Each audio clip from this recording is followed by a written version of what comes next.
Salut à tous, je suis très heureuse de vous retrouver cette semaine encore pour Play Livre, pour parler de tout ce qui se danse, se joue, se chante, bref, tout ce qui nous inspire et nous fait cliquer. Et cette semaine, avec moi, deux invités. Mon premier, il s'est fait connaître avec Debout, payé, son premier roman, l'histoire d'un vigile avec l'esprit plus aiguisé encore qu'un scalpel. Avec Camarade Papa, il nous confiait la richesse de sa double culture, mi-ivoirien, mi-français. Surtout totalement écrivain. Dans Black Manou, son dernier livre, il nous embarque à Belleville. Et face à lui, Bonjour Tristesse, c'est son blaze, celui qu'il a fait connaître sur les réseaux sociaux, où il chronique l'exaspération ordinaire. Sur scène aussi, où il taillait un 3 pièces aux politiques, qu'importe le flacon, pourvu qu'il y ait l'ivresse. Et mon invité s'enivre de mots qu'il débite, vite, de colère parfois, d'histoire toujours. Les dernières en date, il en a fait une série et on s'en parle tout de suite. Mathieu Longat et Gauze sont avec moi dans Play Livre.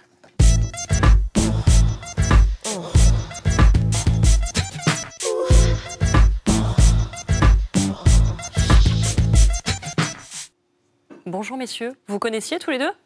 Ben non. Pas du tout. C'est la première fois que vous vous rencontrez? On s'est rencontrés en bas, là, dans les escaliers. Alors, ça s'est bien passé? Bah, plutôt super. Non, très bien. C'était plutôt plus super, en fait. On va se tutoyer tout le long de cette émission, parce que j'ai cru comprendre, Gauze, que le vouvoiement, pour toi, c'était proscrit. C'est c'est de la bourgeoisie, c'est un truc qui n'existe pas. Le respect, il n'est pas dans la forme, il est dans le fond. Tutoiement? Obligatoire. Obligatoire. Gauze, Black Manou, c'est ton dernier roman. Il est disponible aux éditions Attila. C'est une plongée dans le Belleville des années 90. La plupart des personnages qu'on croise, ils existent. Tu les as fréquentés. Ils sont un peu différents, sans doute, mais c'est des êtres humains que tu as croisés, que tu connais. On croise un nanar un peu paumé, le dernier des bougnats vivants, aussi des dealers, des musicos, des consommateurs de produits divers. Et on les suit dans ce qu'on pourrait appeler, en quelque sorte, une campagne pour la survie. Alors ils s'aiment, ils s'entraident, ils créent des business ensemble aussi, et ils essaient surtout de s'échapper d'un quotidien qui n'est pas toujours hyper facile. Ça fait du bien. Je le disais, donc Black Manou, c'est les années 90, c'est Belleville. Pourquoi Belleville? Parce que j'ai vécu à Belleville pendant très longtemps et j'y vis encore. Et que c'est l'un des derniers bastions de résistance populaire dans ce Paris complètement bourgeoisé. Voilà. Pas le 18e? Le 18e a basculé de l'autre côté. En fait, Belleville est super équilibré. Il n'y a pas de vainqueur de l'espace géographique. Les Noirs, les Blancs, les riches, les pauvres, les bobos, les dealers de drogue ou les gens normaux, quoi. Il y a cette espèce d'équilibre permanent, en fait, qui se maintient depuis 20 ans, depuis 20-25 ans, malgré la gentrification en cours, quoi. Pourquoi les années 90? T'avais oublié un truc dans ces années-là? C'est la fin des années 90, en fait. En réalité, un peu après la Coupe du Monde. Et puis, c'est à ce moment-là que je suis venu en France, en fait. C'est vraiment mon... 99. Ouais, 99. C'est vraiment mon départ en France. Et donc, je me suis replongé dans cette ambiance de ces années-là pour retrouver le regard nouveau que j'avais quand je suis arrivé, en fait. Voilà, c'est ça que tu avais perdu la vague, tu as voulu retrouver avec Black Manou. Voilà, c'est ça. C'est le regard que tu avais à l'époque. Exactement ça. En fait, c'est une manière de rappeler, en fait, qu'on devient. On n'est pas que, on devient. Et donc ça donne une espèce de trajectoire comme ça. Voilà. Mathieu, on va parler de Narvalo dans un instant, mais on t'a d'abord connu avec Bonjour Tristesse, bouteille de rouge à la main, très énervé, à débiter ta colère, une colère qui gonfle contre les institutions, la politique, la société. C'est très drôle, c'est vraiment acéré, c'est cruellement indigné aussi parfois. Et dans un autre registre, j'ai pensé à Stéphane Hessel aussi, indignez-vous, réveillez-vous. Narvalo, ce mot-là, il me plaît beaucoup, moi, la sonorité, mais il veut dire quelque chose surtout. Oui, il veut dire. Alors après, tout le monde y appose un peu la définition de son usage, mais pour moi, c'est le cassos. Hein, voilà. Bon, le Narvalo, c'est le cassos. Voilà, c'est le schlag, mais sans la dimension du shit ou de l'alcool. Voilà, c'est celui qui il a une drogue en lui. Son sang, c'est de la drogue. Il va faire des dingueries. Parce que la langue, elle a une place hyper importante dans ton travail. Tu dis, cette langue-là, elle a trait à une certaine géographie. Dans Paris, c'est Paris-Est.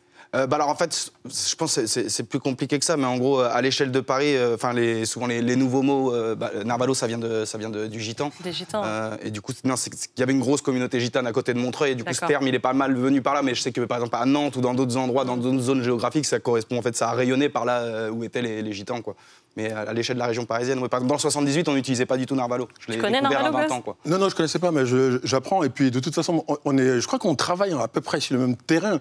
C'est-à-dire pas seulement géographique, mais en plus de l'imaginaire, parce que c'est la réinvention permanente du langage. Là. Moi c'est ça qui convoque l'écriture. L'observation aussi. Ouais, l'observation et la réinvention du langage. Narvalo, c'est ta série. Ouais. Donc des épisodes très courts, de 12 à 15 minutes, tous disponibles sur la plateforme MyCanal. Et pour Goz et pour les autres, ça ressemble à ça. Ouais, c'est bon, ça, t'es là, toi. Ouais, t'es au top, toi. Bref, et chez tout, 5 minutes, 10 minutes, une demi-heure, je sais pas combien de temps ça dure, toi. Oh là là. Ça, l'ambiance. Et là, mon gars, j'hésite, mais à peine. Je t'aime ses mains, le mec, il a des pattes d'ours. Et je peux rien faire. Je suis un chaton face à un Hummer. Il va me rouler dessus. Et tu sais quoi? Je sens qu'il faut subir. Il va le décor d'une autre façon. J'étais mal à la porte, ce bâtard, il avait fermé le verrou. En fait, je me rends compte qu'il y a des trucs que j'avais pas vus, quoi. Je te jure, le mec, il avait une selle de cheval. Une selle de cheval. J'étais dans un décor de film de cul. Il y avait des posters de chanteurs de R&B chelous. Il y en a un, il était là, on dirait, il me faisait des clins d'œil et tout ça. Et là, tu vois, là, je vois que je suis cuit. Et Narvalo, c'est ça, c'est des personnages qui se racontent eux-mêmes, en fait. Ouais, et c'est là où, je trouve, votre travail se rencontre. Pourquoi c'est important de redonner les rênes aux protagonistes de leurs histoires, de leur dire, c'est la vôtre, allez-y, racontez-la? Alors après, sur Narvalo, c'est encore un peu différent parce que je voulais faire une série de storytelling parce que je trouve ça me fascine. Moi, ça m'a toujours fasciné la manière dont on occupait le temps en se racontant les anecdotes les uns des autres et comment on... c'est aussi en voyageant dans l'imaginaire de l'autre et des autres qu'on se rend l'ennui acceptable, en tout cas entre 15 et 25 ans. Et du coup, ouais, je voulais... Là, c'était de montrer qu'il y a, en fait, partout, il y a de la pépite de storytelling et il y a des zones qui sont... où on n'envisage jamais qu'il puisse y avoir des conteurs urbains, mais la plupart des conteurs urbains, maintenant, ils sont souvent dans les zones populaires. On passe plus de temps à rien faire, quoi. Vous les avez entendues, ces histoires? La plupart, elles me sont arrivées à moi ou à des amis, 80%. À peu près. Tu dis, on ne devient pas un mythe sans raconter son histoire. Ça m'a fait penser aussi à Black Manu. Ça, c'est le pitch de Narvalo. Donc des histoires, il y en a plein dans cette série, loufoques, drôles, injustes, de toutes sortes. Mais beaucoup de colère, mais on se marre tout le temps. Ouais, alors à la base, j'avais pas du tout. Je me suis rendu compte au moment de la diff. À la base, pour moi, j'étais en train de faire le truc le moins politique de ma vida. Pour moi, ça n'a rien de politique, Narvalo. Ouais. Et en fait, quand je regarde, mais parce que j'essaie de ramener un. Moi, je suis ancré dans le réel et je trouve que c'est déjà un exercice très artistique d'essayer de ramener le réel dans l'art. Enfin, je trouve que c'est déjà très dur et qu'il n'y en a pas beaucoup qui arrivent. Et du coup, je sais plus c'est quoi la question, ça va être toute ma vie le matin. Non, mais ça va, c'est le matin, il faut le savoir, hein, pour Mathieu Longuet. Il est 15h, mais le matin.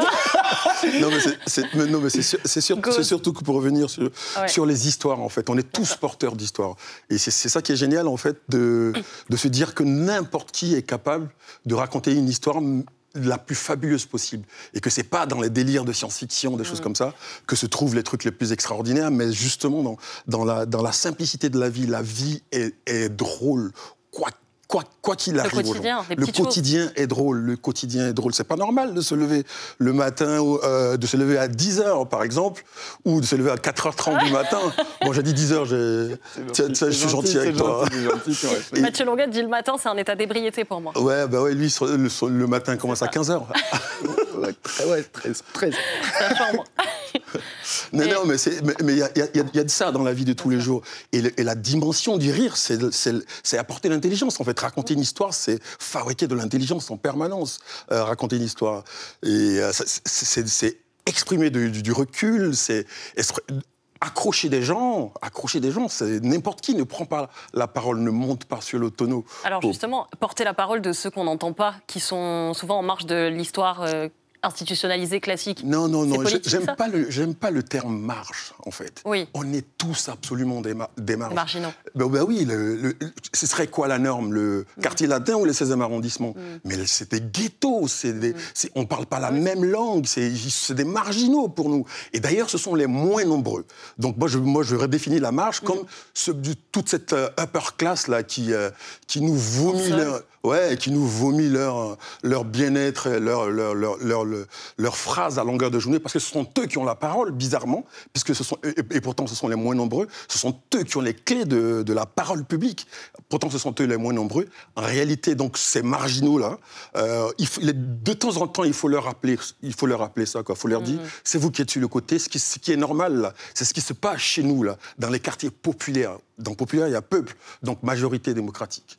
D'accord avec ça, Mathieu? Ouais, complètement d'accord avec ça. Pour revenir à ce qu'on disait tout à l'heure, complètement d'accord avec le fait qu'en fait, la réalité, elle est politique. C'est ce que je voulais dire sur Narvalo, c'est que en fait, dès que tu ramènes la réalité, de fait, il y a des contrôles abusifs, il y a des gens qui s'ennuient, il y a des jeunes qui font des conneries. Enfin, la réalité, elle raconte d'office quelque chose. Et du coup, rappelle-moi, putain, ce que tu venais de dire. Ah, donc c'était pas une vanne? Non, il est vraiment le matin. Ah ouais, non, c'est chaud le matin, moi, c'est comme si j'avais fumé. C'est horrible. Il n'y a pas de marge, nous disait Gauze. Oui, complètement. Si leur rappeler, oui, je pense qu'effectivement, c'est essentiel que on inverse tout. C'est-à-dire que ce qui est la généralité, on les appelle les marginaux. Replacer le peuple au centre de votre propos. Et c'est très important de rappeler surtout à cette minorité dominante que le rapport de force, il n'est pas en sa faveur. Du coup, même s'ils arrivent à maintenir un rapport dominant de par leur puissance financière, entre autres, c'est bien de temps en temps de leur rappeler à l'esprit qu'en fait, si on se levait tous en même temps, on leur marcherait dessus assez facilement. En fait. C'est bien qu'il l'ait à l'esprit, même quand ça se produit pas. C'est comme quand ils sont partis casser une porte de ministère. Je dis pas que c'était bien, mais c'est bien qu'ils se rappellent que quand ils disent « venez me chercher », on peut le faire. C'est possible. Mathieu, tu disais jamais la télé. Pourquoi, avec Narvalo, non, moi j'ai pas de blocage avec la télé en soi. J'ai un rapport à la liberté un peu totalitaire. Et du coup, et c'est pas à la télévision que c'est le plus facile de négocier sa liberté. Mais moi j'ai toujours dit, là où on me laisse travailler librement, je suis. Ah, mais moi je prends. Moi je verrais bien une série, Black Mano. Bah ouais, j'en écris là pas mal. J'ai écrit. Déjà de vous payer, je le verrais tellement en série. Ouais, ça va venir, ça va venir. Ah, génial. Ça va venir, il y a des chances. Bon, de toute façon, on écrit les mots et puis les gens ils se les approprient, ils en font ensuite ce qu'ils veulent. On va parler de votre travail, messieurs, mais j'avais envie de commencer par le nom. Parce que le nom, chez toi, Gauze, chez toi, Mathieu aussi, c'est très important. Gauze, en entrant à la fac, tu dis que tu fais une crise mystique. Et que tu troques ton prénom judéo-chrétien, qui était Armand Patrick, pour Gauze. Comme ça fait un peu penser au magicien Gauze, je trouve. Ton nom de départ dans la vie, c'est Armand Patrick Baka Brédé. Très bien, c'est un GB. Pourquoi vouloir changer? Qu'est-ce qui était le plus important? Alors, donc, l'idée de la crise mystique, voilà, je l'appelle comme ça parce que c'est joli, mais c'est un vrai questionnement, en fait, qui m'est arrivé à l'adolescence, au moment où on cherche à se définir par rapport aux autres. Et je me suis dit, mais voilà, je commençais à lire des livres politiques, genre le panafricanisme, des choses comme ça, le socialisme, le manifeste du Parti communiste, ça m'avait claqué dans la tête, ce truc-là. Mais oui, vraiment, en première, ça m'avait claqué dans la tête, le manifeste du Parti communiste. Et donc, du coup, je me suis posé la question, mais on est qui? Frantz Fanon aussi, on est qui, nous, pour s'appeler encore Armand Patrick? En 1971, quand je suis né, mon père, il n'y avait plus de colonisation, il y avait de flingues sur la tête de personne, mais qu'est-ce qui leur a pris de m'appeler Armand Patrick? Et puis en plus, en tant que négro, quand tu nais, tu es automatiquement schizophrène parce que même ton nom, on ne le prononce pas bien. Tout à l'heure, tu as du mal à prononcer en fait, je m'appelle Baka Brédé. Baka Brédé. Baka Brédé, c'est compliqué. C'est compliqué dans l'entendement. Parce qu'on n'apprend pas assez tôt, en fait. Parce qu'on ne le dit pas assez tôt. Non, mais parce que les gens ne considèrent pas les phonèmes, d'ailleurs, comme des phonèmes qui leur appartiennent. Et puis, on s'exprime en général dans un phonème civilisationnel qui n'est pas forcément le nôtre. Oui. Tu vois, l'alphabet grec, là, c'est 26 lettres. C'est pauvre par rapport à l'alphabet BT, par exemple, où il y a des phonèmes un non plus finis, en veux-tu, en voilà. Il y a même des clics dans les langues africaines. Et donc, moi, j'ai replacé au milieu de ma personnalité la question de mon nom, quoi. Et en plus, je dis qu'on est schizophrène parce qu'en plus, on t'appelle à la maison d'une façon, mais on t'appelle à l'école d'une autre façon. Et donc, tu es tout le temps en dédoublement permanent de personnalité. Donc, moi, j'ai décidé qu'on m'appelle comme ma grand-mère m'appelait. Donc, c'est Gozoro à la base, et évidemment les copains du quartier. C'était une syllabe. Ouais, donc tu vois, c'est vraiment une syllabe. Ils ont taillé dedans. Mais au début, il y avait deux tendances. Il y avait la tendance Zoro, c'était plutôt cool. Ça et puis non, mais les deux. Et puis il y a eu la tendance Gauze. La tendance Gauze est restée, quoi. Voilà. Donc tu as commencé par toi te restaurer dans ton nom avant d'en donner à tes personnages. Mathieu, toi aussi, tu t'es choisi Bonjour Tristesse. Bonjour Tristesse, c'est évidemment le livre de François Sagan. Avant, c'était un poème de Paul Éluard. Ouais. Mais j'ai grillé quelque chose, Mathieu Longat. C'est que finalement, tu l'avais lu il n'y a pas si longtemps, ce livre. Alors, j'avais jamais lu Selon, tu te l'es choisi avant d'avoir lu le bouquin. Mais alors, parce que déjà, j'ai fait comme François Sagan. Je l'ai choisi pour le poème d'Éluard, pas pour le livre que j'avais pas lu. Après, en vrai de vrai, c'est plus compliqué que ça, moi, parce que je me suis pas choisi de Blaze. C'était le nom de ma chronique et moi, je m'étais pas identifié. Ouais. Et au bout d'un moment, c'est juste que c'est les gens qui... Du coup, c'était dans la rue, c'était le mec de Bonjour Tristesse et après, c'était le Bonjour Tristesse. Mais en vrai de vrai, c'est le concept de ma chronique qui est devenu mon Blaze. Je trouve que c'est la classe de s'appeler Bonjour Tristesse. C'est magnifique. Ouais. En plus, surtout à notre époque, bref. Voilà. Pourquoi c'est important? On l'a déjà un peu évoqué, mais pourquoi c'est important de se choisir le bon nom? Je ne sais pas si c'est important de choisir le bon nom. En général, d'ailleurs, c'est souvent les autres qui te désignent. C'est souvent les autres qui te désignent. Je ne sais pas si c'est important, mais en tout cas, ça met... C'est un pas personnel, ça te met des yeux en face de toi-même. Et moi, en cela, c'est important de dire d'où tu viens, d'où tu portes ta parole, en tout cas. Et puis ça sonne bien, un nom, c'est toujours l'occasion de raconter une histoire. C'est là que commence le conte des histoires. C'est quoi un nom qui claque, Mathieu? Je sais pas, parce que je suis comme toi, je sais pas si c'est important, moi, et je fais absolument n'importe quoi, parce que comme je t'ai dit, je me suis pas choisi de nom pour ça. Pour la scène, j'ai choisi Mathieu Longat, pour mon album, ça va être Mathéo, c'est juste parce que c'est mon surnom de pote. Donc on en revient à ce que c'est les autres qui m'ont choisi. Et justement, au cas où le choix, ils sont importants, je préfère qu'ils viennent des autres. Ouais. Mais je sais pas si c'est important, mais après, c'est sûr que ça va être une partie du socle de ton identité, du moins ton identité artistique, elle va être associée à ce nom. Et c'est vrai que c'est peut-être, j'aime bien en tout cas sur certaines activités artistiques que j'ai, avoir un autre nom. Parce que je sais pas, moi j'aime bien me dire que l'artiste c'est un prolongement sublimé de soi, quoi, que j'ai l'impression d'être un meilleur artiste que humain. Après ça m'aide à être un meilleur humain. Mais du coup, je pense que c'est aussi plus facile pour se dépasser soi-même d'avoir un nom qui n'est pas le sien. La quantité incroyable de blagues que j'ai, tu peux même pas t'imaginer. Tu peux même pas t'imaginer. Il y a des petites fiches. C'est quoi ça dépend. Donc il y a Goz, il y a Gozoro, il y a Armando, à cause de Diego Maradona. Armando. Bien sûr, à cause de c'est bon, ça. À cause de Diego. T'es en deuil alors là. Oui, bien sûr. Moi, je suis génération Maradona. T'es pas sorti 2 semaines. On n'a pas un petit tatouage qui traîne ou une croix? Non, pas du tout, pas du tout. Il y a Superman, on m'appelle Superman aussi. Ah ouais. Zorro, Superman, il y a un côté justicier quand même. Bah ouais, j'ai fait ça toute ma vie. Messieurs, il y a un moment clé dans cette émission, c'est tout de suite, c'est le Nota Bene. Il va falloir être un peu vif, c'est du tac au tac, je dis pas ça pour vous, Mathieu Longat. C'est quoi, c'est le blind test? Non. Je me rappelle d'aucun titre. 4 questions, je vous pose des questions, vous devez répondre le plus vite possible. Ok. Qu'est-ce que vous avez écrit en tout dernier? Une pièce de théâtre sur le chocolat. Là, en venant. La dernière phrase juste avant de prendre le taxi. Ouais. C'est quoi alors? Vous pouvez nous en parler? Ça s'appelle Coco Hayan, comme un peu cocaïne. Je suis encore dans ma période maradonnesque. Coco Hayan, l'idée c'est de replacer le chocolat, de replacer le discours du chocolat dans le monde et de dire que c'est l'une des drogues les plus répandues dans le monde. C'est un truc qui sert à rien. Sauf pour le goût, sauf pour la beauté du geste, en fait. Et ça fabriquait la Côte d'Ivoire. Mais personne ne mange de chocolat en Côte d'Ivoire. C'est pas vrai. Ça détruit les forêts, les écosystèmes. Mais personne ne mange de chocolat. Et la Côte d'Ivoire ne produit pas de chocolat. Mon grand-père, il a vécu toute sa vie dans une plantation de cacao. Il n'a jamais vu un Mars. Et donc, ça fait 2 semaines que je me suis pété le tendon d'Achille. Et donc, que je vis dans le canapé. Donc, ça m'a donné l'idée de faire un truc, d'écrire une pièce de théâtre. Et donc, à partir du canapé, c'est cette espèce d'enfermement. Donc, je considère mon canapé un peu comme une sieste. Et puis, je projette les histoires du chocolat dans cette pièce-là. C'est quoi cette dernière phrase, Goz? La dernière phrase que j'ai écrite avant de venir, c'était... je m'en souviens, c'était à propos d'un officier français qui mène une clique de tirailleurs. Et les officiers français, en fait, ils sont toujours derrière, quoi. Et les tirailleurs, ils n'ont pas peur de la mort, ils n'ont jamais eu peur de la mort, mais ils ont peur des fétiches. Donc pour faire la guerre, c'est pratique d'être avec des tirailleurs, même pour braver des superstitions, c'est super compliqué. Et donc l'officier blanc disait comme ça aux tirailleurs, mais allez attraper cette dame-là. Mais non, elle est blindée de fétiches, nous on ne peut pas l'attraper.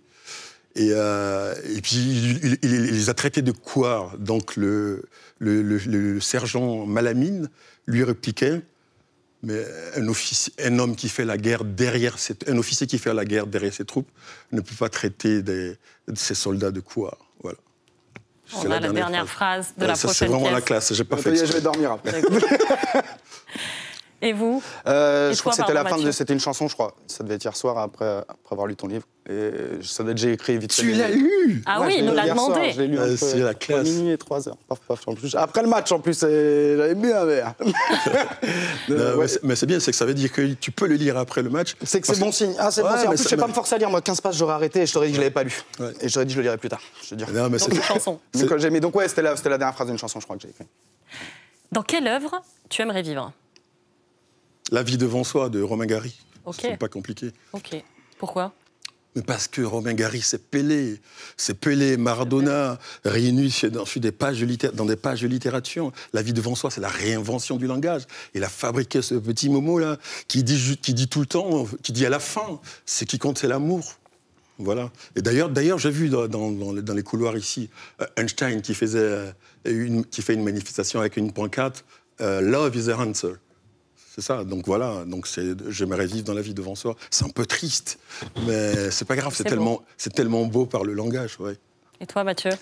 Je sais pas, j'aimerais vivre dans Man on the Moon, je crois, et être le pote d'Andy Kaufman. Être son gars qui fait du catch, là, qui manipule la planète entière. Parce que je trouve ça... je suis fasciné par Andy Kaufman. C'est un humoriste qui m'intéresse beaucoup, et je trouve ça trop marrant d'avoir créé des blagues pour faire rire 3 personnes alors que c'était en train d'autre. Enfin, je trouve que c'est un rapport à l'art qui est suicidaire, qui est le rapport que je trouve noble à l'art, sans calcul. Et il n'y a que toi qui dois le savoir. Normalement, quand il y avait vraiment ce truc-là où il s'amusait à 3 d'une blague qui faisait que 200 000 personnes les détestaient. Je trouve ça beau comme ambiance. C'est quoi votre mot préféré à tous les deux? Je vais dire amour, mais c'est facile. Vas-y. J'allais dire amour, mais bon. Anticonstitutionnellement. Ah non! Trop marrant, j'avais un à la base. C'est la classe de pouvoir de placer anticonstitutionnellement dans une conversation. Regarde là. Aujourd'hui, je l'ai placé, quoi. J'ai jamais imaginé pouvoir le placer. Le mot que vous détestez. Les noms propres, ça compte? Anticonstitutionnellement. Il y en a un autre, Cause, que tu détestes. Il y en a quelques-uns. Il y en a un que j'ai repéré et qui est pourtant encore enseigné à l'école, c'est la négritude. Tu dis c'est un monstre intellectuel, une lourdeur qu'il faut couler pour atteindre l'Afrique d'après. C'est une usine à négro, tu dis, ce mot-là. Ouais, c'est une usine à fabriquer de la conscience de négro. Et c'est ça le but de la négritude au départ. Mais en fait, c'est décalé. Moi, mon problème, c'est que je crois, sincèrement, qu'elle est arrivée 20 ans trop tard, la négritude. En fait. Parce que en fait, les gens, ils ont un rapport le rapport de domination à dominer là, dans le bilan de l'histoire. Il y a plein de gens qui croient qu'il est en faveur de l'Occident. Moi, je fais partie des gens qui croient que non, en fait. Je crois que en mettant les pieds à Abidjan, là, les gars, ils ont saccagé Baudelaire, ils ont saccagé Zola, ils ont saccagé Vercingétorix. Ça a réécrit une autre histoire. La capitale de la France, c'est pas Paris. La capitale du français, c'est pas Paris. Elle est plus proche du Kinshasa que de la rive gauche. Et cette manière que l'Afrique a repris... La façon dont l'Afrique a repris les codes intellectuels bourgeois occidentaux est proprement fascinante. On a réinventé un autre monde là-bas, mais vraiment, et c'est très dynamique, ça ne se prend pas la tête, c'est vraiment très vivant. Et moi, je crois sincèrement qu'au regard de l'histoire, dans 10 ans, 20 ans, quand tout le monde sera communiste, là, c'est là-bas que les gens vont partir immigrer pour pouvoir bien vivre. T'avais un mot aussi pour remplacer ce mot-là? La noirie? Ouais. Tu suggérais? Bah oui, tu vas en noirie, parce que les gens... L'idée de rester juste à la chromatographie, voilà, c'est tout. Ouais. Mais parce que mon cousin qui est à Bayonne, là, il est noir, mais il est bayonnais, quoi. Alors que son propre frère qui est resté à Abidjan, il est noir, mais il est totalement abidjanais. Et voilà, donc on dépasse la couleur, on rattrape la culture. Et c'est ça qui fabrique les hommes. Tu dis un truc là-dessus dans ton livre. C'est une des phrases que j'ai notées. Ouais, attends, je crois que ça me rappelle quelque chose. T'inquiète, je vais être bon pour toi, t'inquiète. Allez. Attends, mais je me trompe peut-être. Mais c'est à un moment donné, c'est un de tes personnages. Et ils lui disent, du coup, elle est parisien. Et du coup, il dit... Elle les a traités de parisiens, cela repose de ne pas être noir tout le temps. Ouais, c'est une bande de négros qui va rendre hommage justement à ce vieil Auvergnat là. Ils vont au fin fond de l'Auvergne là. Mais ils sont 7 dans une Renault Espace. Ils arrivent la nuit. Ils se disent putain, mais on va morfler dans ce village et il va se passer des trucs et tout ça. Donc ils sont 7 gros noirs quoi dans cet endroit là. Et il y a une nana qui vient, ils se sont dit oh là là putain ça va partir dans tous les sens. Mais en fait non, elle était totalement normale et puis elle les a traités de parisiens. Ah ouais. Et c'était ça qui comptait pour elles, leur culture à eux, pas leur couleur. Et donc, j'étais trop content, quoi. Ah putain, ça repose de ne pas être noir. C'est exactement ce qu'a retenu Mathieu. Ouais, c'est génial. Alors que parisien, à la base, c'est péjoratif. Quand quelqu'un de région disait parisien, c'est péjoratif, mais là, vu que c'est reposant. C'est cool, vas-y, Tanti, appelle-moi parisien. Mathieu, maintenant que tu as lu Gauze, qu'est-ce que tu vas lire ce soir ? Ce que je vais lire ce soir, non, j'avais repris, là, du coup, j'ai précipité la lecture parce que je devais venir aujourd'hui, mais j'ai repris, qu'est-ce que je suis en train de lire ? J'ai commencé Thérèse Raquin, parce que je trouve ça archi chiant, Zola, mais je voulais le relire au moins une fois adulte pour être sûr que c'est chiant, parce que c'est quand même censé être un grand auteur. J'en suis qu'à la page 120, ça va, je m'attendais à plus chiant, mais c'est un petit aussi, on n'est pas sur l'Assommoir. Mais j'ai l'impression qu'il va faire que je vais en lire un qui sera vraiment chiant. T'as une reco ? Lui, pour lui, j'ai debout payé pour lui. Je m'autocite. Parce que c'est fait pour toi. Hein. C'est pas parce que je veux parler de moi, c'est vraiment fait pour toi. Non, mais je vais lire avec plaisir. Ouais. Et Debout payé, c'est votre premier livre. Ouais. Pour terminer, je voudrais qu'on revienne sur un mot qui, moi, m'a marqué dans le bouquin que je connaissais pas. Et c'est le mot en plus, et c'est céphalophorie. Est-ce que vous pouvez nous expliquer ce que ça veut dire ? C'est un mot chrétien déjà, la céphalophorie.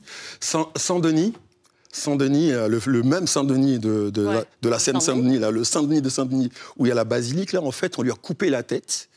Et à cette époque-là, ils avaient ce genre de pratiques. Vous savez, la civilisation dominante, ils avaient ce genre de pratiques qui n'existaient pas ailleurs, mais ici, ça existait. Et donc, en fait, ce saint-là, la légende voudrait que, quand on lui a coupé sa tête, il a pris sa tête et qu'il s'est barré avec, en fait. C'est ça, la céphalophorie. On l'a, l'image. Hein. Et moi, je l'ai appris à Boaké, c'est à 400 km d'Abidjan. J'avais 9 ans au catéchisme. Moi, je l'ai appris là. Donc, tu vois, quand tu arrives ici, qu'un vieux cateau de Bretagne te dit sale négro, il ne sait pas de quoi il parle, en fait. J'aimerais maintenant, si vous voulez bien, messieurs, qu'on parle de votre parcours. On va revenir sur quelques dates clés de votre parcours à tous les deux, comme un peu les grands chapitres de vos vies. Gauze, 1971, tu nais à Abidjan. Ton père est enseignant, ta mère infirmière, partie clandestinement au Rwanda en 1994 pour soigner les blessés du génocide. Chambé, la maman. Gros dossier, hein. C'était comment de grandir en Côte d'Ivoire, Gauze ? C'est comment de grandir, tout court. On grandit en Côte d'Ivoire comme on grandit ailleurs. Moi, j'ai grandi. En plus. T'as des souvenirs ? Bah ouais, non, j'en ai énormément. J'ai vécu dans plein de villes différentes. Déjà, je suis né à l'hôpital central du Plateau à l'heure des embouteillages, genre vers 9h, là. Je savais qu'on aurait une histoire. Et l'hôpital où je suis né, ils l'ont pété.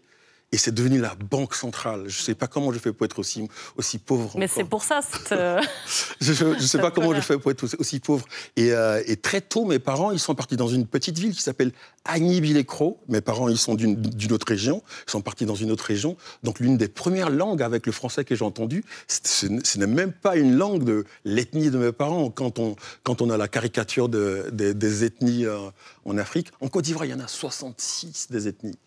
Et donc j'ai commencé par grandir chez les Agny là-bas. Et d'ailleurs, mon deuxième roman, Camarade Papa, qui est une plongée dans le passé, on va en parler. Voilà, ça part de là, en fait. Et enfin, ça arrive là, dans cette est de la Côte d'Ivoire. Là. Et donc voilà, j'ai fait pas mal de villes. Donc... Tu as dit aussi chambé la maman. Pourquoi ? Ouais, hormis ça, qui est déjà énorme, bien sûr. C'est énorme d'être en 94, quand personne ne prend la dimension de ce qui se passe au Rwanda. Elle dit... écoutez les enfants, moi je vous ai toujours laissé faire ce que vous voulez, moi je vais partir au Rwanda, je vous laisse la maison, vous êtes assez grande, débrouillez-vous, il y a des choses à faire là-bas, il y a des plaies à soigner, ils vont ramener encore des grosses ONG blanches avec des médecins blancs et tout ça, alors que les gens, en fait c'est des blessures à la machette, ils ont besoin d'infirmiers. Et donc elle est partie... Elle vous l'a expliqué ça à cet âge-là ? Bah ouais, elle est partie toute seule au Rwanda. En 94, elle est partie toute seule. Et il n'y avait pas de mail, il n'y avait pas de téléphone cellulaire. Elle est revenue, je crois, en novembre. Avec pour seul bien et seul cadeau un lecteur Sony triple plateau de CD. Voilà, et c'est une histoire forte, en fait, qui est restée un peu à couvert. Elle en parle très peu, mais voilà, quoi. Il fallait être motivé pour partir en 1994 au Rwanda.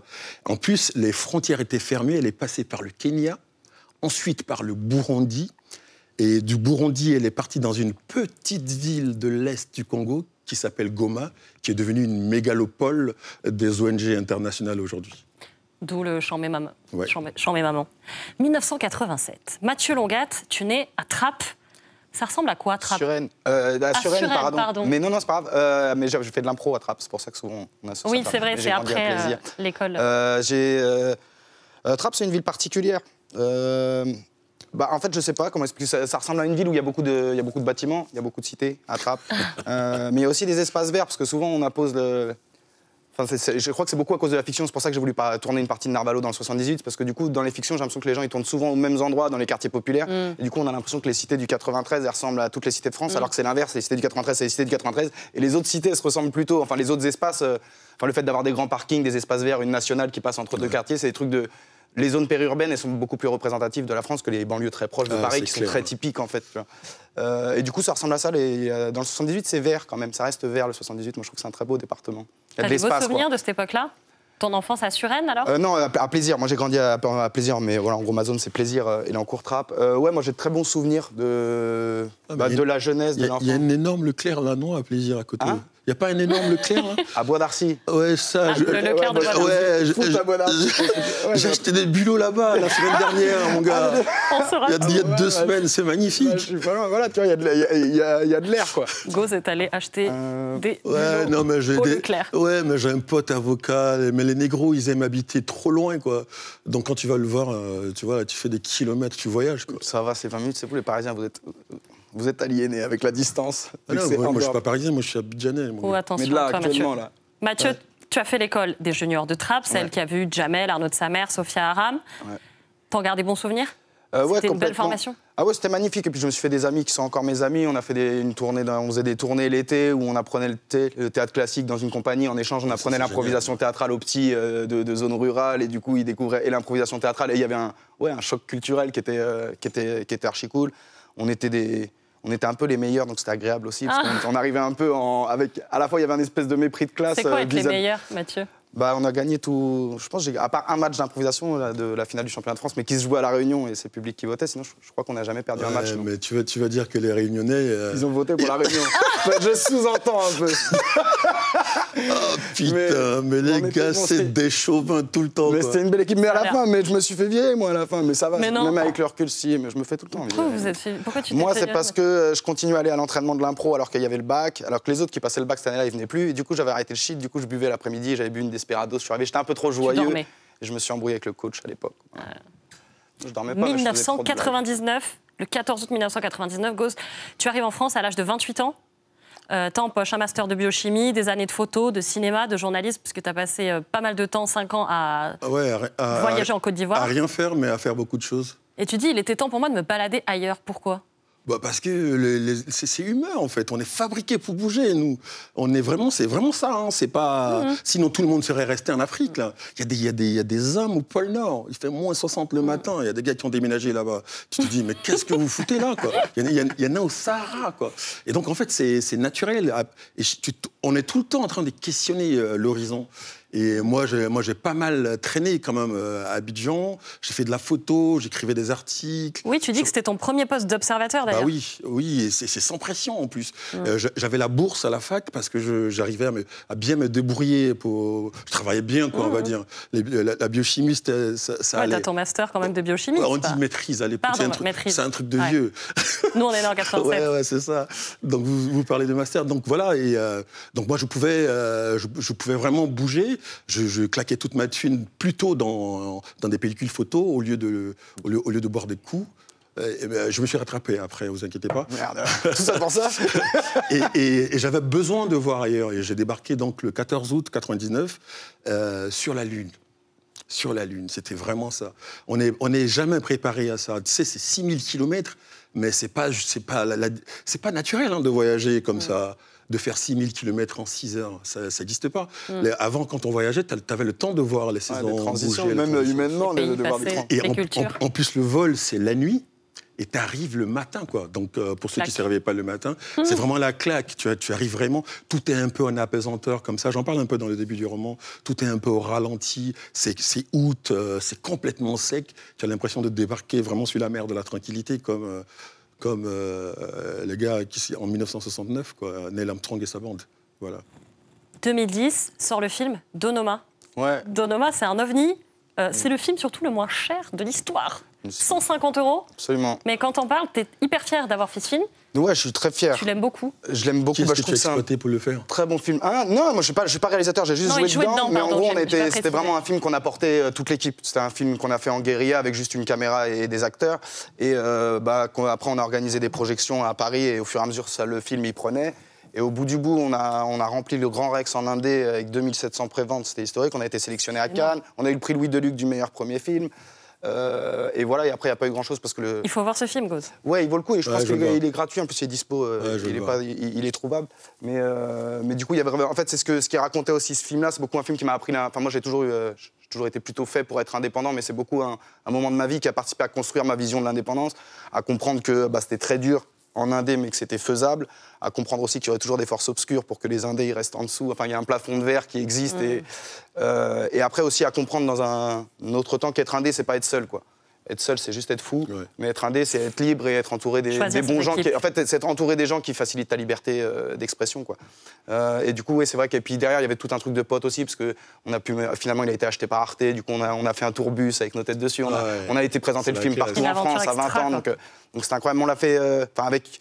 En fait, j'ai eu la chance d'être dans 2 films comme ça, parce que aussi Ace Chronique, un film d'Anaïs Volpe, qui a été aussi réalisé avec 0 € et avec qui on est parti chercher le prix du meilleur film au Festival de Los Angeles. Alors, pareil qu'avec des films américains faits avec 3 millions d'euros. Et on a eu quoi? On a eu 3 lignes dans l'AFP. Donc je pense qu'il y a une petite maladie en France dans la manière de discerner les trucs un peu. Enfin bref, quand on n'est pas. Le cinéma sans être du sérail, c'est compliqué. C'est certainement le milieu le plus compliqué, du sérail. Mais moi, tu sais que moi, je viens du cinéma, en fait, à la base. C'est le cinéma qui m'a donné confiance pour écrire des bouquins. C'est parce que j'ai écrit Debout payé parce que j'arrivais pas à faire de films. Alors justement, on y vient. 2014, Debout payé, plus de 50 000 exemplaires vendus. Il est en partie inspiré de ton expérience de vigile. T'observes les pratiques. On m'en avait parlé. Sûr. Franchement, c'est extra. Et il y a vraiment... Il est très drôle aussi. Je pense que ça peut te faire marrer, Mathieu. Les réactions devant le portique, quand tu attrapes les gens, quand tu les surprends, tu dis, en fonction des cultures, il y a des réactions très différentes. Un Français ne va pas réagir comme un Américain, comme un Allemand. Un Français, il dit toujours, c'est lui, c'est pas moi. Tu sais, les Chinois, ils font comme s'ils t'entendent pas, ils tracent comme ça. Ou je sais pas, les Brésiliens, ils ont peur que tu dégaines, donc ils mettent la main en l'air. Les Américains, ils sont trop cool. Ouais, yes. Ils ont l'habitude d'être fouillés, quoi. C'est marrant. Donc ça, ouais, mais Debout payé, en fait, j'ai écrit Debout payé. Quand tu parles de mon expérience de vigile, mais c'est pas non plus, j'ai pas été vigile. C'est genre 6 semaines, quoi. En fait, j'avais accepté ce poste de vigile pour pouvoir me payer un billet d'avion pour rentrer en Côte d'Ivoire. Et en fait, je l'ai écrit à Ferkessédougou, Ferkessédougou, c'est à 600 km d'Abidjan, avec le recul géographique, en fait. Et à l'époque, je faisais des petits documentaires. Je voulais faire des documentaires de création, tu sais, des choses comme ça. J'en ai écrit pas mal. C'est pas fini, j'en ai écrit pas mal, et en fait, c'était super compliqué, quoi. Déjà, pour être un blanc comme toi, déjà, pour faire des films, c'est compliqué. T'imagines quand tu rajoutes la couche de négro, je me suis dit, et la femme. Mais bien sûr, mais ouais, attends, en plus, si t'es une femme noire, là, c'est même pas la peine, quoi, t'es foutu. 2014, Mathieu, c'est aussi une année importante pour toi, parce que c'est le lancement de ta chaîne, Bonjour Tristesse. Tout à fait. En janvier, on disait en début d'émission, c'est en partie grâce à ça qu'aujourd'hui, on te connaît, on te reconnaît. Ouais. C'est viscéral pour toi. Bonjour Tristesse, en gros, je comprends que si je suis pas auteur, je vais dépendre des auteurs et que du coup, je peux pas être indépendant en étant qu'interprète. Et j'en ai marre un peu de l'art, en fait. Et puis j'ai un double master, donc ça fait 5 ans qu'à ce moment-là, ça fait 4 ans que j'ai un double master, donc je ne fais rien, parce que je fais que des petits boulots qui n'ont pas besoin de diplôme. Enfin, j'arrivais pas à me projeter dans un vrai truc pro. Et du coup, en fait, c'est marrant parce que c'est un suicide artistique qui est devenu ma carte de visite, quoi. Parce qu'à la base, on peut pas réussir en traitant les meilleurs des gens comme ça. Tous les gens que tu détestes, toi, je te déteste pour ça. Et du coup, et après, ouais, c'est aussi important parce que ça participe de ma philosophie de l'art, à savoir essayer d'être honnête avec soi-même, de se trouver. Si tu arrives à te trouver toi-même et à le reverser honnêtement, je pense que ça touche la sensibilité des gens parce qu'il y a une universalité d'humanité qu'on a, quoi. Et du coup, c'est aussi le premier moment où j'ai l'impression d'avoir touché du doigt un peu ce qu'est l'art, quoi, à savoir une autre forme de vérité, quoi. Voilà. Donc voilà, ça m'a permis d'asseoir mon identité artistique. Et puis c'était agréable aussi de se rendre compte qu'à à partir du moment où on ne fait pas de calcul stratégique ou pas de calcul d'opportunité, de est-ce que ça peut marcher, pas marcher, comment en fait, dès que tu te trouves toi-même, les gens ils vont te trouver. Quoi. Ouais, mais moi je trouve que l'Internet, c'est génial justement dans la construction de ce genre de projets ou de non-projets, parce que ça a vraiment donné énormément de chemin de traverse à beaucoup de gens, et à énormément de gens, et ça a permis de contourner pas mal de mainstream aujourd'hui. Et donc, ça fait sauter pas mal de barrières. Bah ouais, mais j'ai envie de parler je vais encore parler de Aya Nakamura, quoi. C'est Sainte Aya. Tu peux y aller ici. Ouais, non, mais Sainte Aya Nakamura, Sainte Aya. Tu vois, c'est une révolution, Aya Nakamura. C'est génial, Aya Nakamura, parce que justement, elle s'est construite sans tous ces trucs-là. Et en plus, c'est une femme noire. Elle vient avec tout le populaire, l'Est parisien. Elle vient avec toute la cité, quoi. Et donc, du coup, elle réinvente le langage. C'est Renaud des années 70. Et elle voyage partout dans le monde avec ça. Et elle voyage partout dans le monde. Donc, c'est la plus grande représentante de la culture française aujourd'hui. Et ça, c'est une révolution. C'est une révolution visible, culturelle, colorimétrique, visible. Et les gens ne se rendent pas compte. Ce sont les imaginaires qui vont changer les mentalités. Merci, Gauze. C'est la sortie en 2018 de ton livre « Camarade Papa », dont on parlait tout à l'heure. C'est l'histoire vraiment de ces deux cultures en toi, Côte d'Ivoire, France. Et d'un côté comme de l'autre, tu ménages personne. Hein. Ah bah ouais, non, mais c'est ça quand t'as le recul. C'est la bombache de côté. Ouais, tout le monde prend pour son grade. Mais c'est plutôt pas mal, en fait. Enfin, Camarade Papa, à la base, c'était l'idée de mon premier bouquin. D'accord. Ouais, quand j'ai lu Céline, Voyage au bout de la nuit, à 17 ans, et j'ai lu Kuruma, je me suis dit... Mais j'ai vu que tu te permettais de jeter des pics à Céline, j'ai dit, il se la tente, hein. J'ai noté aussi, mais non, médecin des mots, mais plus que des humains. C'est ça, non? Ouais, c'est ça. Médecin des mots plus que des humains. Voilà. Dans le livre. Ouais, bien sûr. Donc voilà, moi, c'est mon. C'est une très belle expression. Bah, c'est ma grande découverte, en fait. En fait, Céline m'a expliqué que je pouvais écrire. Céline et Kuruma. Tu vois, ils sont. L'écriture, là, elle est restée dans des codes bourgeois d'il y a 200 ans. Zola, dont tu parlais, là, il écrivait pour 2000 personnes. Hein. Il n'y a personne qui lisait Zola, absolument personne. Il est plus lu maintenant qu'à son époque. Et les gens continuent d'écrire comme les gars de la rive gauche, là. Ils continuent d'écrire comme Zola parce que c'est une espèce de caricature de l'écrivain. Alors qu'aujourd'hui, lui, il a 2 masters, n'importe qui a de la culture pour comprendre ce que tu vas écrire. Donc, c'est pas la peine d'expliquer comme un dieu que toi, tu as le savoir, que tu as la connaissance, tu as la langue. C'est pas la peine, voilà. Donc, tu vois, donc tu ramènes... Enfin, il faut ramener tout ça à ce qu'on est aujourd'hui. 2019, Mathieu, sort ton premier spectacle, État dégueu. Ouais. T'aimes bien taquiner les hommes politiques. Je les déteste. Et quelques petits portraits bien comme on aime. Nicolas Sarkozy, tu dis têtu comme un mec qui fume sous trachéo. Ouais. On a bien l'image. Hein. On l'a. Ça me fascine depuis enfant, les gens qui fument sous trachéo. C'est une projection d'horreur pour moi. Je sais que je vais François Hollande et son charisme de bonhomme Michelin, là aussi on l'a. Et en passant par Macron, évidemment, Emmanuel Macron, quand tu lui demandes des solutions, le gars te donne des énigmes. Donc il y a tous ces punchlines-là. Comment ça s'est passé, ton passage des réseaux sociaux à la scène?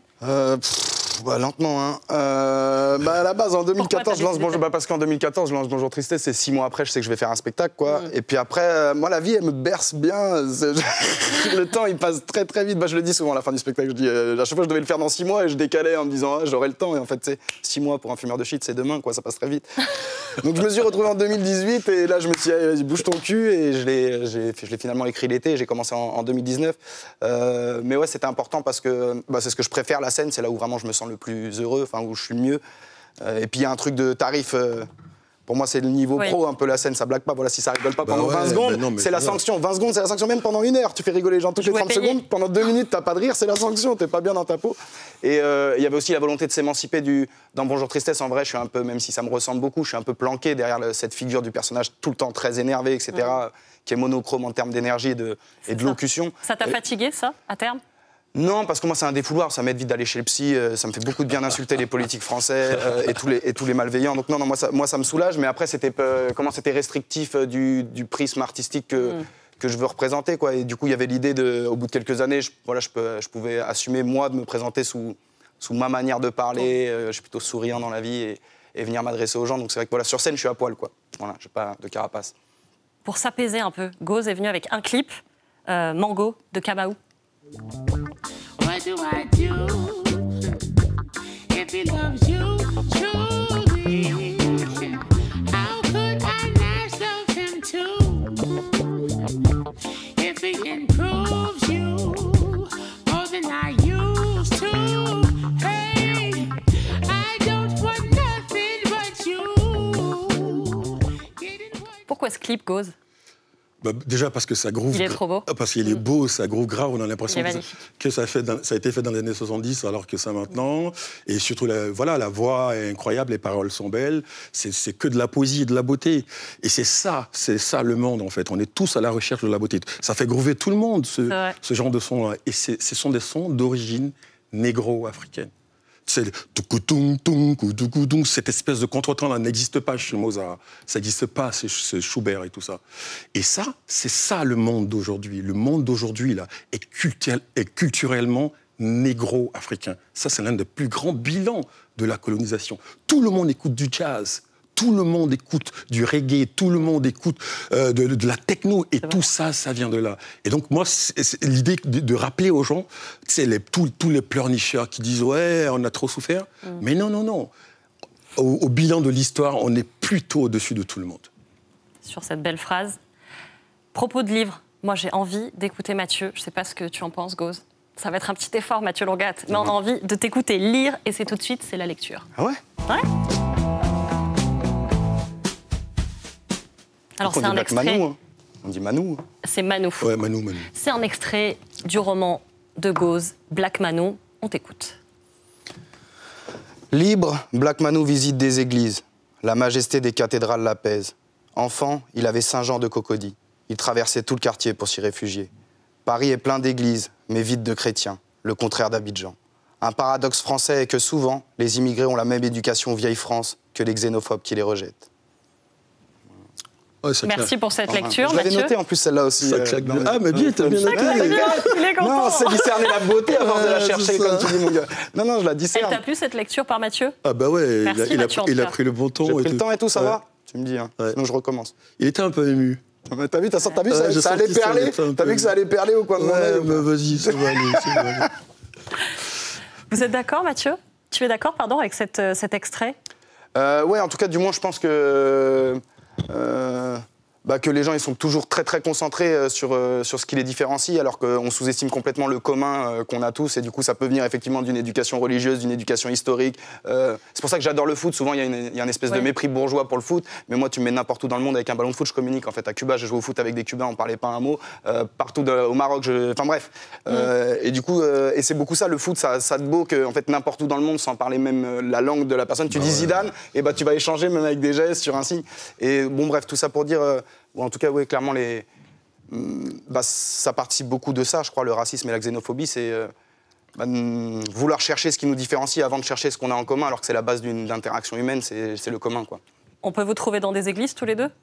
Ah bah ouais, mais... Ouais, moi de ouf, ouais. Je suis un dépressif, moi. Non, mais je vais allumer des cierges de temps en temps. Attends, mais c'est habité, je trouve. Il y a Saint-Joseph-des-Nations juste à côté de chez moi, à Belleville, là. Mais tu rentres là-bas, tu te dis, mais les mecs, ils n'avaient pas à bouffer, ils ont construit ce truc-là. Donc, comme quoi, ce qui compte, c'est l'imaginaire, ce que tu te mets dans la tête. C'est pas vraiment les aspérités de la vie, là. Voilà. Il y a aussi cette phrase au commencement de Black Manou. Moi, j'adore. Dieu est un romancier bouddhiste indécis. Ses personnages, il les écrit et réécrit à chaque réincarnation, une version bêta qui trouve son achèvement au nirvana. C'est une phrase d'Ernest Bogou, dans L'Ange. Ouais, mon grand-père. C'est ton grand-père? Ouais, non, mais moi, je suis très fort pour avoir de jolies citations. Magnifique. Mais je veux pas dire que c'est moi qui les ai inventées. Il y avait déjà un auteur avant toi. Et donc, je les attribue tout le temps à mon grand-père. Et ça sonne bien, tu sais, Ernest Bogou. Alors justement, on va aller... C'est toi ou c'est ton grand-père? C'est toi, en vrai. Ouais, mais c'est moi en vrai. Au cœur du problème, on va parler de vos processus créatifs à tous les deux, messieurs. Ça ressemble à quoi, l'inspiration pour toi, Mathieu Longat? Ça ressemble à rien. Moi, j'ai aucune maîtrise sur ma création. Je pense que j'ai des problèmes de concentration, donc je pense que je mets énormément de temps à trouver le... Je pense qu'il me faut 3 heures à ne rien faire, mais avec le projet de faire pour m'y mettre, moi. Et du coup, je peux passer 7 mois sans croiser ce tunnel-là. Et les rares fois où j'arrive à me concentrer, j'écris vite, par contre, quoi. Une fois que je suis dedans, j'écris vite, mais j'ai pas vraiment de processus créatif. Voilà. Alors moi, je crois pas à l'inspiration. C'est un truc judéo-chrétien, bourgeois. bah oui, attends. Inspiration, ça voudrait dire qu'il y a une espèce de truc comme ça qui traîne dans l'air et que ça tombe sur toi et c'est toi l'élu. Tu ne crois pas au talent? Voilà. Non, je crois au travail. Au travail. Il n'y a pas d'élu. Il lui dit... Je ne crois pas au travail. Mais pourtant il bosse comme un taré. Il procrastine pendant des mois, mais quand il s'y met, il dit que ça vient, il bosse comme un taré. C'est le travail qui fabrique les phrases. C'est à force de les affiner, c'est ça qui fabrique. Il n'y a pas d'élu. Néo n'existe pas. Réveillez-vous, les amis. Non, c'est vrai. Et puis même, en plus, ce que tu appelles le travail, je dis que je ne crois pas au travail, mais d'une, c'est pas vrai, c'est que... Enfin, du moins, c'est le seul truc viable sur lequel on peut compter pour avancer artistiquement. Et surtout, mais après, c'est plus qu'on ne place pas toujours le travail au bon endroit. Par exemple, quand je voyage, j'ai l'impression que je suis en train de travailler parce que j'ai un œil de... Putain, j'ai lu un truc, qui c'est qui disait ça la dernière fois? Je dis, oh putain, c'est moi. Je sais plus, c'est Calaferté ou je sais plus qui racontait qu'en fait, en voyage, il se met à écrire. Et moi, c'est pareil, j'arrive jamais à bosser quand je dois bosser à Paris. Dès que je me barre, je vais à la plage, j'ai un carnet, je note... Parce que justement, j'ai plus l'obligation de travailler. Et en vrai, il y a un état d'éveil où même quand on lit, voilà, quand je me pète des sas en 20 jours où je lis 16 livres, je suis en train de bosser malgré moi. Alors je prends du kiff, mais c'est un... Voilà, on travaille tout le temps. Et moi, j'écris n'importe où, n'importe quand. Hein. J'attends pas... pareil. Tu dis écrivain, c'est un truc de branleur, page 110 dans Black Mano. Oui, mais ça, c'est mon personnage qui dit ça. C'est mon personnage qui dit ça, parce que le personnage, il procrastine pas mal, mais en fait, il donne l'impression de ne rien faire, alors que... C'est pas vrai, c'est un travail acharné. C'est un travail acharné, mais le fait que de passer des soirées entières avec des gens, tu écoutes des histoires, tu te dis, mais c'est incroyable, ça, tu peux raconter ça comme ça, tu peux raconter ça comme ci. Tu es là, en même temps, t'es pas là, c'est pas facile. T'as un double regard, voilà, c'est ça. C'est Roland Barthes qui a écrit un truc de ouf sur l'écrivain. C'était là-dessus où il disait, je pars en vacances, et l'écrivain, il écrit. Il a toujours un esprit en éveil, en fait. Il y a une sous-couche de travail qui existe tout le temps. Et dans le regard des autres, en fait, t'es un branleur parce qu'on a l'impression que tu fais rien. Et c'est bien aussi que tu cultives ça, comme ça. On va dire après, mais il est inspiré, celui-là. J'ai une question, Mathieu, parce que pour toi, tout a commencé en parlant, en débitant. Tu écris aussi beaucoup. Tu es plutôt un orateur. Sur quoi tu te sens le plus à la base, je suis un amoureux des mots, mais à la base, je suis clairement un orateur.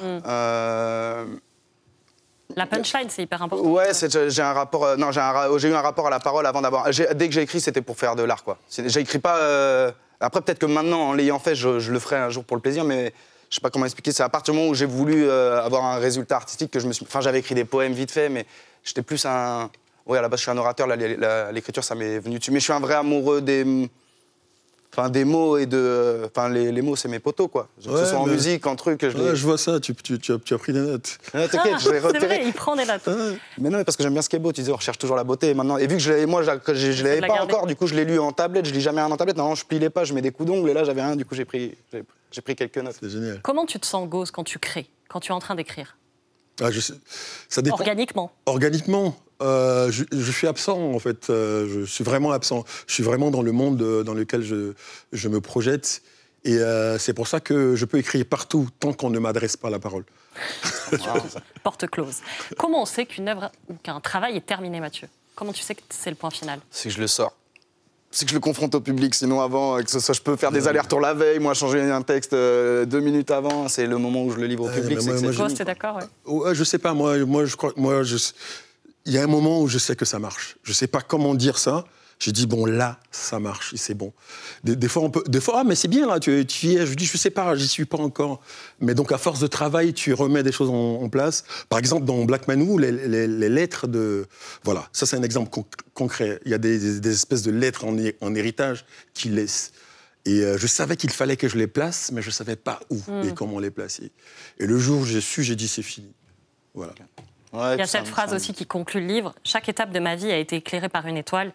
Peu importe sa couleur, c'était chacun de vous. Ça sonne un peu comme une réconciliation quand même. Même si t'es énervé. La rédemption et tout ça, j'ai souvent des personnages qui ont une rédemption, quoi, en fait. Ouais. Merci beaucoup, messieurs. J'étais hyper contente de pouvoir discuter avec vous sur ce plateau de Play. C'était très intéressant. J'ai même pas l'impression d'avoir passé une émission télé. Hein. Non plus, mais c'est pour ça que j'aime bien. C'est pour ça que je suis venu faire. Mais ça se trouve, j'ai dit n'importe quoi. Moi aussi, je déteste. Alors, je rappelle, Gauze, que ton roman est disponible aux éditions Attila. C'est Black Mano. Le nouvel Attila. Fantastique. Le nouvel Attila. C'est moi le nouvel Attila. Mathieu, ta série Narvalo, elle est à revoir sur la plateforme MyCanal. On se quitte tout de suite, malheureusement. Mais on se retrouve évidemment sur les réseaux. N'hésitez pas à cliquer sur Play Livre et rendez-vous la semaine prochaine. Merci beaucoup à tous les deux. Merci. Vraiment. C'était chouette. Nigga, we gon' be alright. Huh? We gon' be alright. Nigga, we gon' be alright. Do you hear me? Do you feel me? We gon' be alright.